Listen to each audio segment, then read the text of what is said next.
ദൈവം സ്ഥാപിച്ച സംവിധാനങ്ങളിൽ നമ്മെ നയിക്കുന്നത് ചിലപ്പോൾ പുണ്യപൂർണതയില്ലാത്ത വ്യക്തികളാണെങ്കിലും മാനുഷിക ബലഹീനതകൾ ദൈവം സ്ഥാപിച്ച അധികാര സ്ഥാനങ്ങളിൽ കണ്ടെത്തിയാലും ആ ദൈവിക സംവിധാനങ്ങളെ വ്യക്തികളുടെ പ്രത്യേകതകൾ നോക്കാതെ ബഹുമാനിക്കുന്നത് ഒരു ദൈവിക പുണ്യമാണ്. അത് ദൈവം വിലമതിക്കുന്ന ഒരു പുണ്യമാണെന്ന് ദാവീദിൻ്റെ ജീവിതത്തിലൂടെ നാം വായിച്ചെടുക്കുന്നു.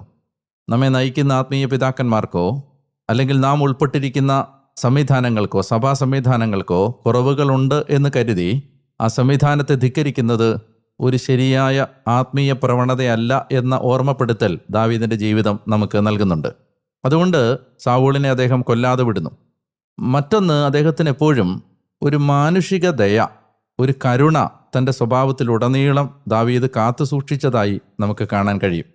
എവിടെയെങ്കിലും മനുഷ്യൻ തൻ്റെ കരുണയെ അപേക്ഷിക്കുന്നതായി കണ്ടാൽ, എവിടെയെങ്കിലും മനുഷ്യനെ ഒരു ദയനീയ സ്ഥിതിയിൽ കണ്ടെത്തിയാൽ ഹൃദയം